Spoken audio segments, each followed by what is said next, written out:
Bonjour, je vous présente la vidéo 52 concernant la médiatrice d'un segment. Commençons par une définition. La médiatrice d'un segment est la droite perpendiculaire à ce segment et qui passe par le milieu. Il faudra donc faire attention au codage de la figure. Étudions un premier exemple. Sur cette figure, le codage nous apprend que la droite D est perpendiculaire au segment AB, et aussi que le point M est le milieu du segment AB. Or, par définition, la médiatrice d'un segment est la droite perpendiculaire à ce segment et qui passe par le milieu. On peut donc conclure que D est la médiatrice du segment AB. Après cette première définition, étudions deux propriétés. Une propriété s'écrit sous la forme si quelque chose, alors quelque chose.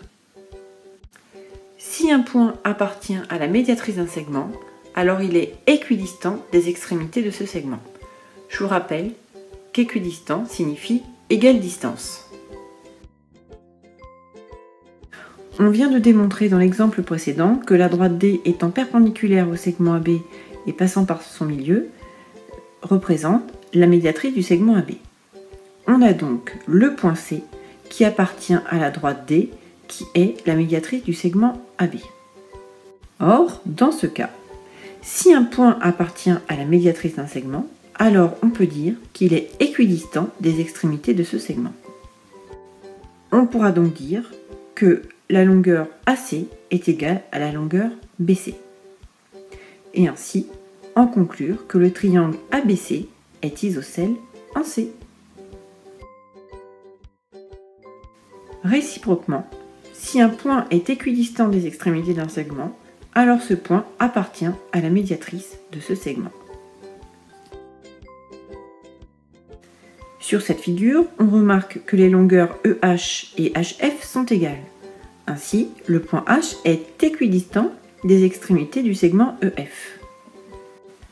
Or, si un point est équidistant des extrémités d'un segment, alors il appartient à la médiatrice de ce segment. On peut donc conclure que le point H appartient à la médiatrice du segment EF, ce qui sera utile pour démontrer qu'une droite est perpendiculaire, par exemple. Une fois de plus, il faudra bien faire attention au codage de la figure ainsi qu'à la lecture de l'énoncé, puisque selon la question posée, on n'utilisera pas la même propriété. Alors bonne lecture et attention, bon courage!